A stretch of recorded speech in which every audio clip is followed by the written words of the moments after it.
Hello, everyone. Samantha-Jayne Love here from Love Talk, and it has been a quiet second or a little bit of a pause in between recordings. And every time I'm trying to force anything at the moment, I am remembering to step back into my feminine, because every time I'm forcing things, it's of a distorted matter and it's not going to flow properly. So I put this in to schedule it for yesterday, and it's a really interesting thing what's been happening.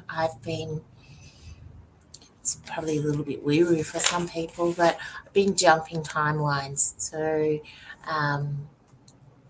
I literally think yesterday was today and vice versa. So it sounds a little bit crazy, but anyway, that is okay. I'm here now. And what I wanted to do is to just not air dirty laundry, but just share why I haven't felt to talk about love or anything love, or have people on talking about love. If you have been following myself in the Love Talk journey, you would have known that I was married, and we have now separated. And I think what I have been unfolding and uncovering for myself is a deeper wisdom in what love is. And I think that, we have a lot of expectations that we put on love. We have expectations for how we want to be loved when we're children, or how we want to be loved in partnership. And when you've got a long partnership, sometimes people change, and sometimes we just don't evolve together. And that's okay. That is okay. It's a bit sad, but it's okay as well.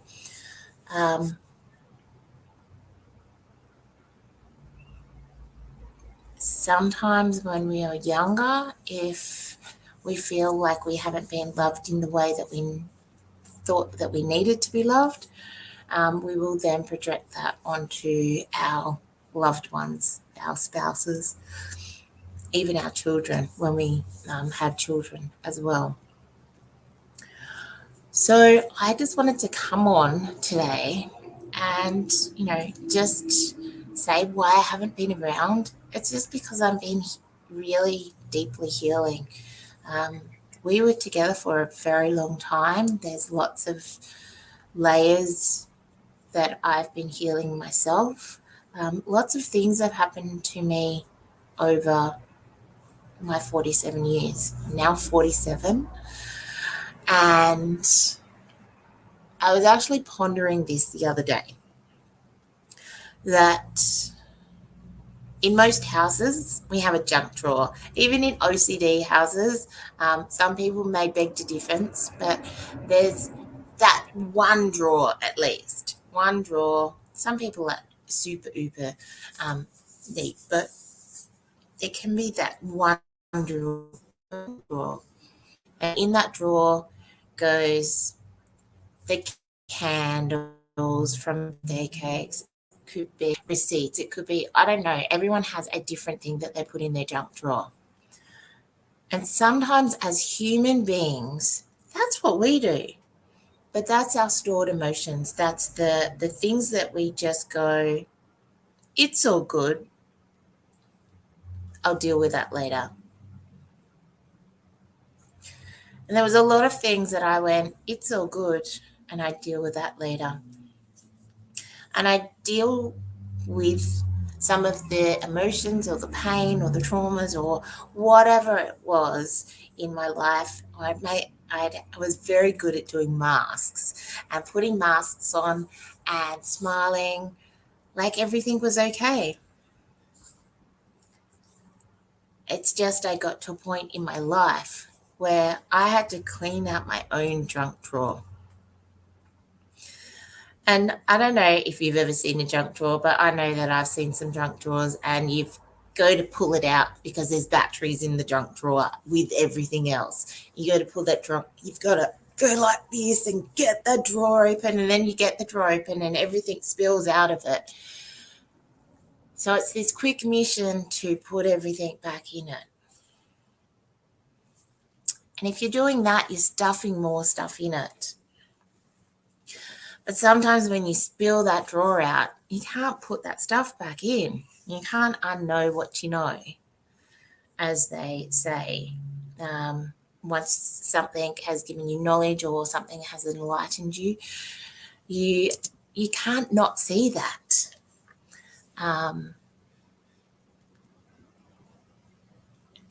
And for me, it was really stepping into what it is for me to show up in the world.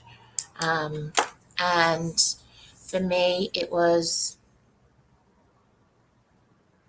learning to love myself on a deep, deep level, not on a superficial level. I was good at doing, 3 dermal layers down, but I'm just really delving deeper and deeper and deeper and deeper into my soul, and finding what it is that fills me with light.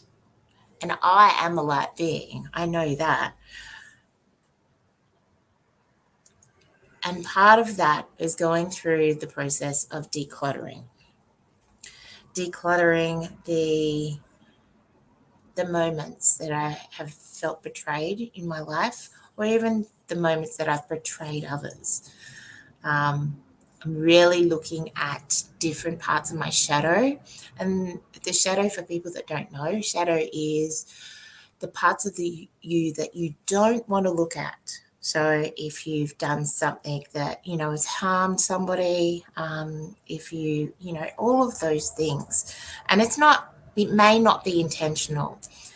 Some people call some things that are good traits shadow as well. There's also this notion of your golden shadow, and that's the parts of you that are your divine excellence or your divine intelligence, and you keep them hidden. It's your gold that you keep locked up in a chest box. It's what you came here to share with people, but you keep that locked up. So I've been doing a lot of that work. I had a lot of shame that I was dealing with in the breakup. I had a lot of guilt. I blamed myself for a lot of things. I blamed myself for a lot of things that were not even my fault. And I was playing a story of what would have happened if I did this, or if I was more, if I was this, or if I was this. I don't think anything would have changed. I'm me.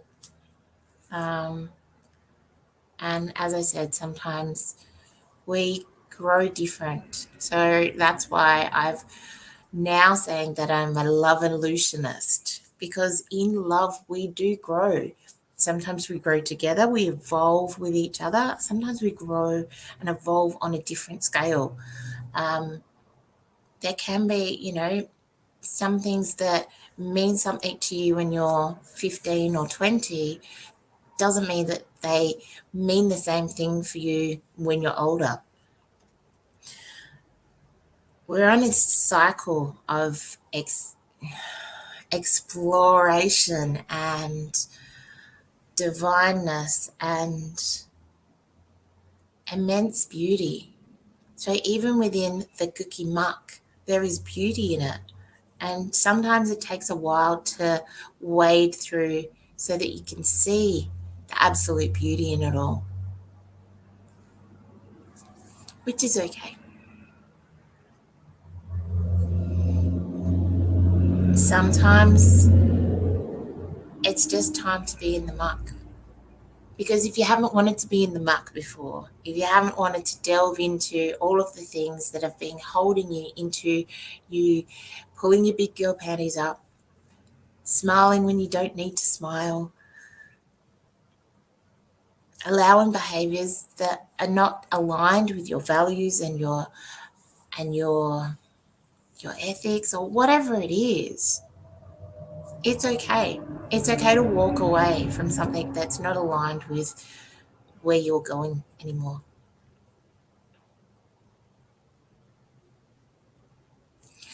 Let's go back to that notion of the junk drawer. That junk drawer can be the things, and when I'm talking and we're talking about anything in the sexuality realm, when I'm working with women, I'm not talking about just having sex with someone. I'm talking about the consent and where we've maybe given away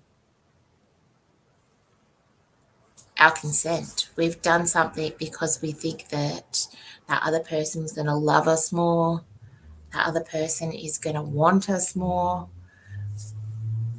But within doing that, we actually give something away of ourselves. So we have this feeling, emotion, whether it's a guilt, a shame, or whatever it is. A lot of things in life boil down to shame. There's mum shame, there's sexual shame, there's, everyone has their own opinions outside of you.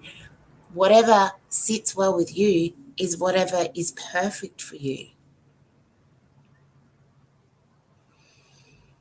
So many people outside of ourselves are trying to condition us into you being a different version of them.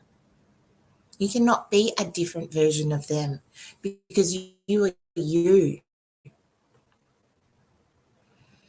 And the one thing that, and these are just words, but the way that I'm wading through, as I was wading through the muck and finding myself, and then going through another layer and finding myself, I grew up in South Australia, and where my great-grandfather had a shack, when it was low tide, and it was for kilometres if you wanted to walk out to the sea.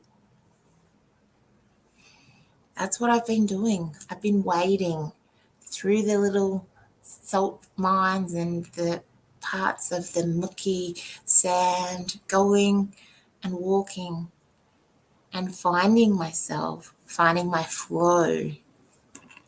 And that will change again. And that's a beautiful thing. So when I'm talking about love now, it is this thing that I know is evolutionary. And I'm just laughing at my lighting.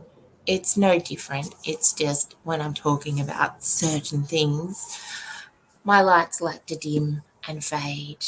And, the old part of me would have been like, oh my God, people are going to judge you. I don't care anymore. I'm just saying some words. Maybe some people will see them or hear them. And these are words for me as well. And if they touch anybody's heart or mind or soul as well, if I can help someone, beautiful. If not, that's okay too. My junk drawer was really full. It was overflowing. It was that drawer that you couldn't even shut closed. And funny I say that about my great-grandfather. He had lots of drawers like that. Keep everything. Keep everything. We don't need to keep everything. I keep going to that song by Sting. Free, free, set them free. And it's like the decluttering of our lives, of our soul. Sometimes it's okay to let go of the things that our hearts are clinging on to. Just because there is love doesn't mean that it is the best way moving forward. And that can be really tough because sometimes we love other people more than what we love ourselves.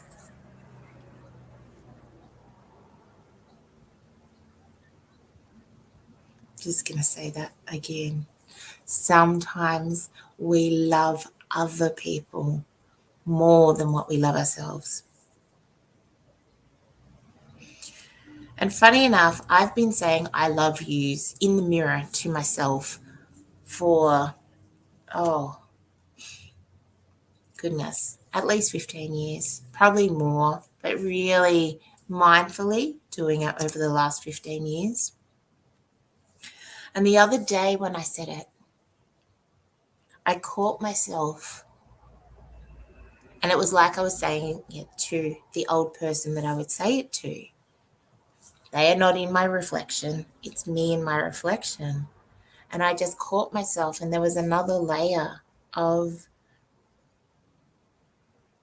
admitting that sometimes it's easier to love somebody else apart from yourself. And I know that that's back to front, but it's what we've grown up with. It's really what we've grown up with. Disney, any of the cartoon characters, it's all giving, doing things to be loved. Or if you're beautiful, you get love. Or if you do something, you get love.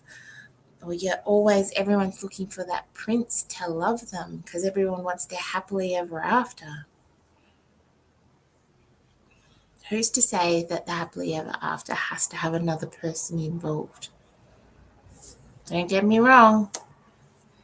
There may be another person for me, but right now, I'm really having a love affair with myself.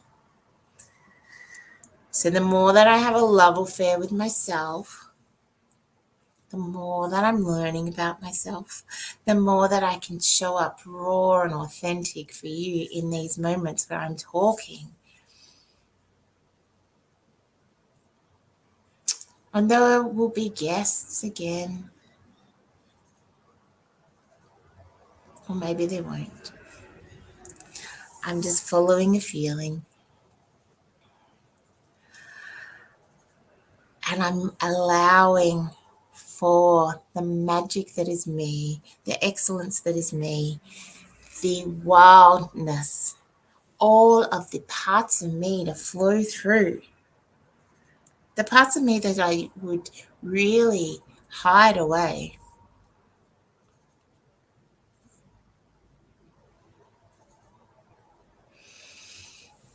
Because I've been decluttering my junk drawer. And it's been tough.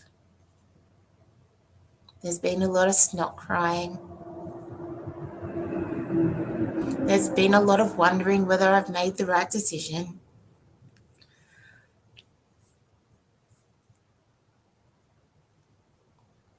And I'm finding me finally after so long. I don't really know whether I really knew myself at all until this moment.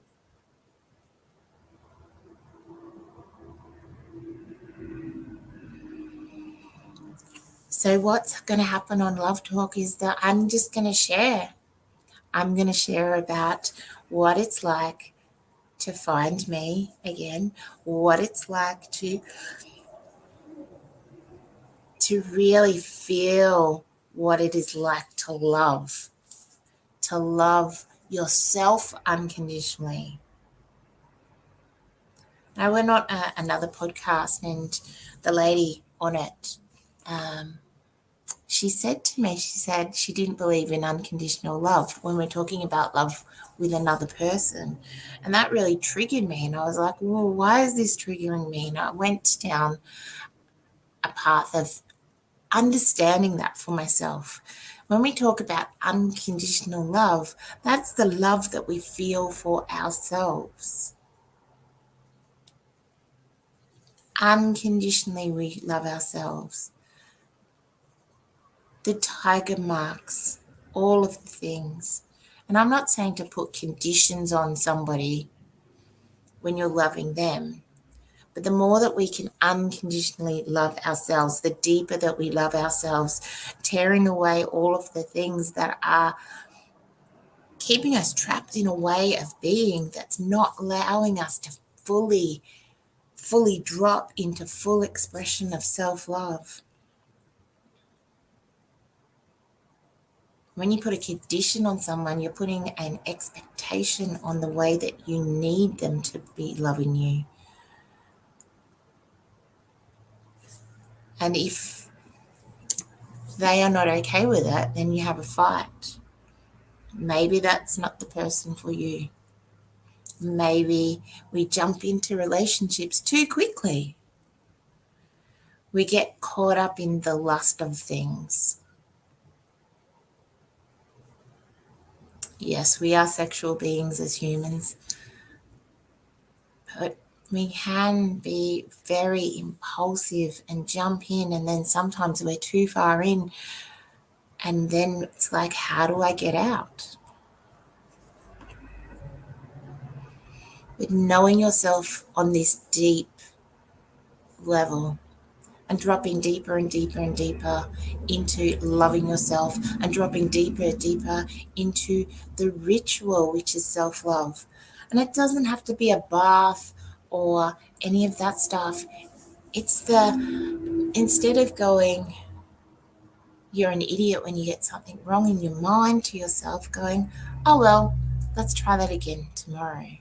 It's the different ways that we talk to ourselves. It's the telling ourselves that we can do something instead of that's unachievable. It's the feeling the pain of something that has brought us heartache and sitting with it.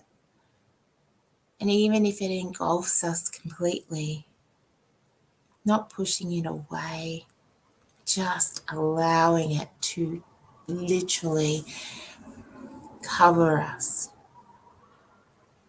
And in that moment, that's when we start to heal that process, and we drop deeper into the love that we have for each other and ourselves and every single molecule on this divine planet that we are on.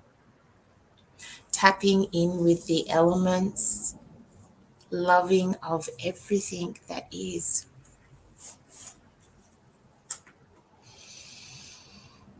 So that's my musings for the moment, just to let you know where I'm at.